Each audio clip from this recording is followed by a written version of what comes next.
और तैयार हो गए किस बात के लिए कि देखा जब राजा दशरथ का। तालियों को खोल भी देना और बोल भी देना कि देखा जब राजा दशरथ का विचलित सा व्यवहार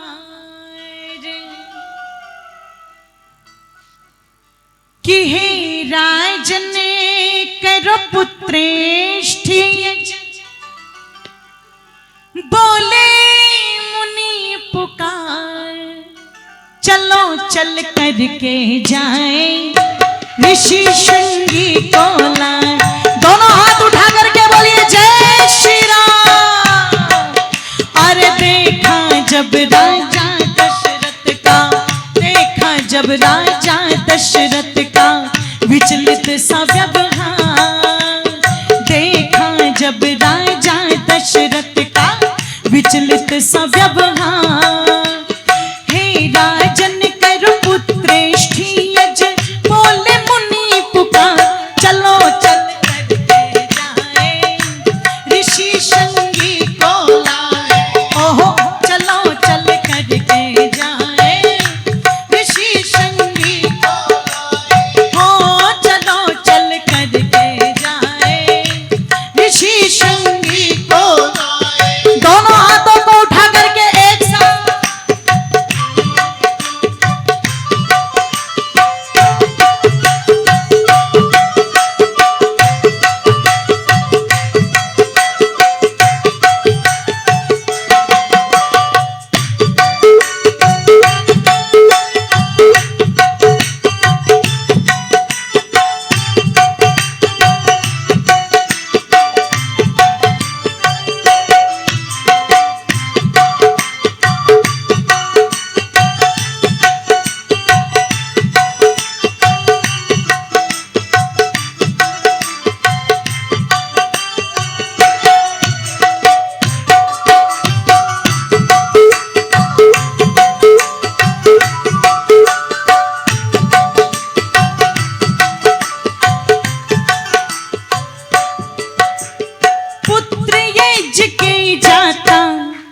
सब वेदों के जानी, पुत्र यज के जाता है सब वेदों के जानी।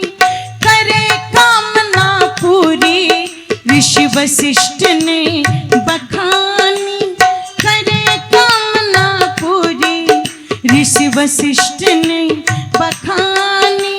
सुनकर हर्षित हो गए राजन, सुनकर हर्षित हो गए राजन, बोले बारंबार अजी हाँ बोले बारंबार चलो चल करके जाए ऋषि शृंगी को लाए। चलो चल करके जाए ऋषि शृंगी को लाए। दोनों हाथों को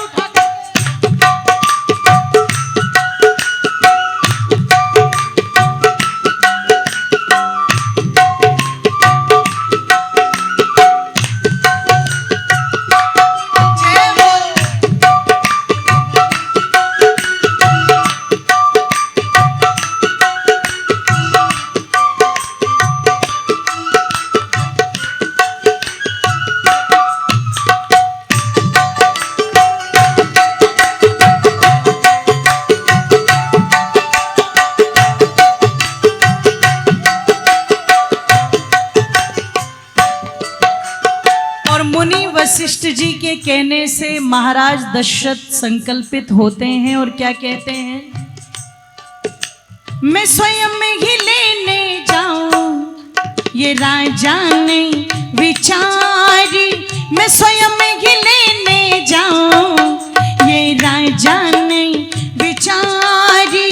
भर कर मन में श्रद्धा कि चलने की तैयारी, भर कर मन में श्रद्धा कि चलने की तैयारी।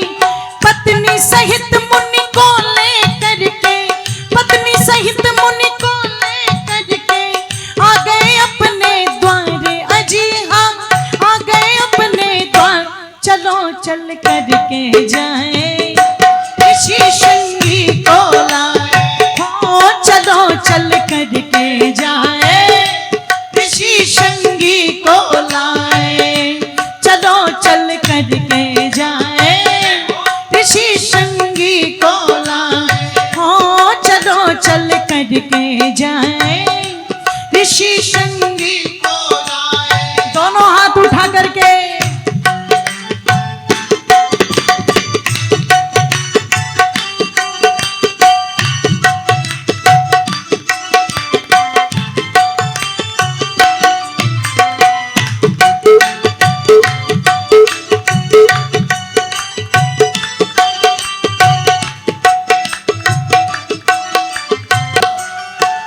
कहते हैं महाराज दशरथ जिस समय शृंगी ऋषि के आश्रम में पहुंचे तो उन्हें अपने मित्र रोमपाद जी भी वहीं पर बैठे हुए नजर आए। उन्हें लगा कि अब मेरा कार्य और भी आसान हो गया। क्यों? आज तो चीजें बड़ी सामान्य सी लगती हैं, पर सच कहूं तो एक सच्चा सन्यासी वो होता था जो एक चक्रवर्ती राजा से भी ऊंचा होता था। इसलिए चक्रवर्ती राजा भी अपने समस्त संपत्तियों को एक तरफ रख करके नंगे पैर जाते थे उनके पास में। ध्यान रखिए, महाराज दशरथ पहुंचे हैं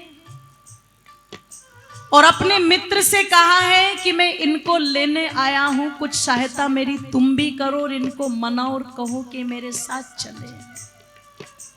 रोमपाद जी के कहने से शृंगी ऋषि तैयार हो गए और अपनी धर्मपत्नी सहित अयोध्या में आ गए। आकर के मेरी माताओं महाराज दशरथ से कहा कुछ औषधि मंगाओ। औषधि क्या थी? मोरबेल, शिलाजीत, चंदन, मुरा हल्दी और ऐसी कई प्रकार की औषधियां दूध में मिलाई गई। निवेदन कर दूं, कूट करके छान करके दूध में मिला करके उसकी दही जमाई गई, उससे जो घृत तैयार हुआ इस घृत से हवन होगा।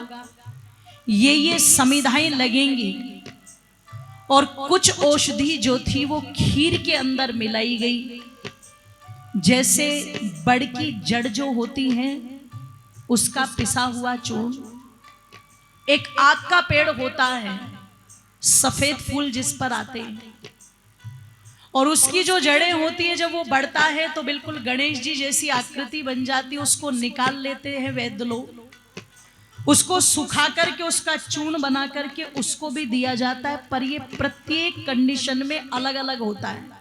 ये नहीं कि यहां बताया जा रहा है और कोई घर जाके प्रयोग करना शुरू कर दे, क्योंकि भारत में प्रयोगियों की कोई कमी नहीं है, ये तुरंत प्रयोग करते हैं। सफल हो जाए बधाई दे या न दे, पर गलत हो गया गालियां जरूर देते हैं। तो वो हर एक परिस्थिति में चीजें अलग होती हैं।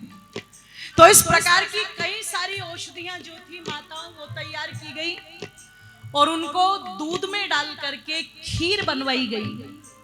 सरयू नदी के तट पर यज्ञशाला बनाई गई और महाराज दशरथ से कहा राजन ध्यान रखना, जो यज्ञ चल रहा है इसमें किसी भी प्रकार की एक जीव की हानि भी न होने पाए, क्योंकि श्रद्धा से यज्ञ कराने वाला कराए और श्रद्धा से करने वाला यज्ञ करे तो संसार की प्रत्येक मनोकामना पूर्ण होती है यदि दोनों तरफ श्रद्धा का भाव रहता है। कई बार हवन कराते हैं, ऋषियों ने कहा 4 प्रकार के पदार्थ डालना, सुगंधित, मिष्ट, पौष्टिक और रोगनाशक। अब वो सुगंधित, मिष्ट वाले और रोगनाशक वाले तो चलो छोड़ो, पर जो पौष्टिक वाले आते हैं तो क्या कहा? अग्निर्वै देवानां मुखम, अग्नि देवताओं का मुख है। तो यदि अपने शरीर को पौष्टिक रखने के लिए हम अच्छी चीजें खाते हैं तो देवताओं को भी अच्छी चीजें खिलाओ। तो क्या कहा? सामग्री में बादाम डालो, अखरोट डालो, काजू डालो, किशमिश डालो, छुआरे डालो, है ना, ये सब डालो, ये पौष्टिक पदार्थ हैं।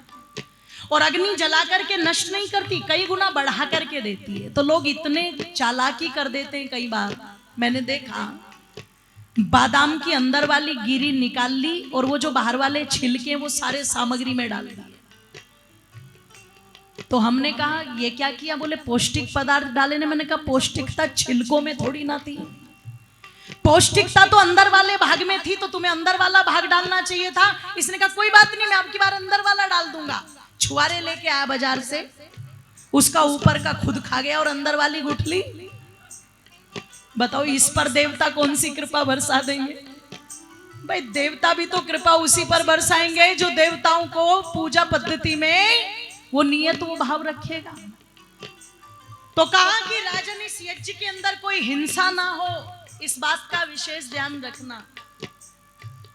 पत्नी सहित सरयू नदी के तट पर महाराज दशरथ ने बड़ी श्रद्धा से यज्ञ किया। और वो मेरी माताओं कहते हैं उस यज्ञ के अंदर जो खीर औषधि युक्त थी, जो बनवाई गई थी कई प्रकार की औषधियों को मिला करके, उसे यज्ञ शेष के रूप में प्रदान किया गया। इसलिए पंक्तियां लिखी क्या, सरयू नदी के तट पर अज यज्ञ रचाया भाई, सरयू नदी के तट पर अज यज्ञ रचाया भाई।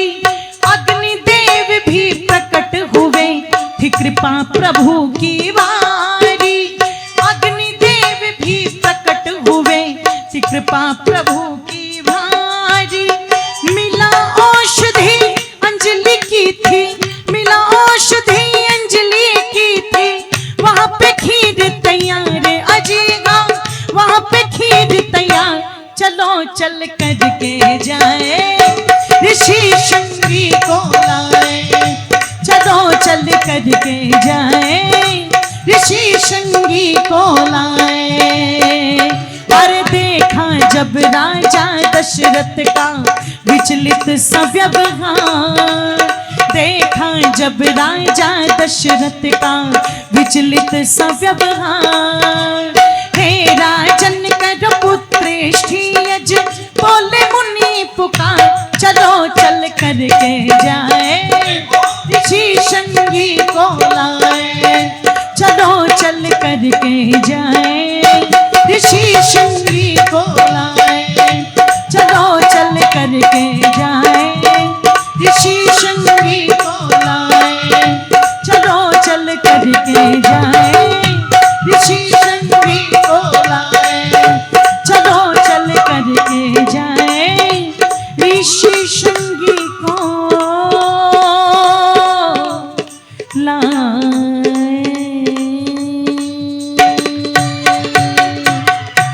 बोलिए सत्य सनातन वैदिक धर्म की।